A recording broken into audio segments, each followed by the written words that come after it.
नमस्कार, आपण पाहतात CI न्यूज। सततच्या पावसामुळे पिकांचे नुकसान।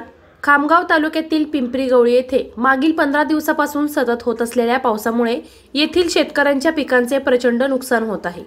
खरीप हंगाम हा मान्सूनच्या पावसावर अवलंबून असतो।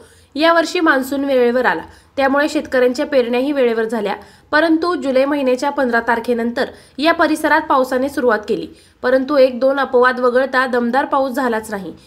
दररोज रिमझिम पाऊस सुरू असल्यामुळे व सूर्यदर्शन होत नसल्यामुळे या परिसरातील पिकांवर विपरीत परिणाम होत आहे। बहुतांश पिकांची पाने पिवळी झालेली दिसतात व या पिकांची वाढ खुंटलेली आहे, तर कपाशी या पिकाचे सर्वात जास्त नुकसान होत आहे। बऱ्याच शेतकऱ्यांच्या शेतातील कपाशी या पिकाची पाने करपली असून त्या पानाची पडझड होत आहे, त्यामुळे बरीच झाडे पानाविना दिसत आहे। या झाडाच्या पात्या व फुले पूर्णपणे गळून पडल्यामुळे कपाशी पिकाचे भवितव्य संकटात आले आहे।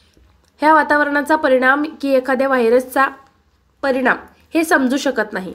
या परिसरात कपाशी एक महत्त्वाचे पीक असल्यामुळे या पिकांवर आलेल्या संकटामुळे परिसरातील शेतकरी संकटात सापडून हवालदिल झालेला दिसत आहे। धन्यवाद।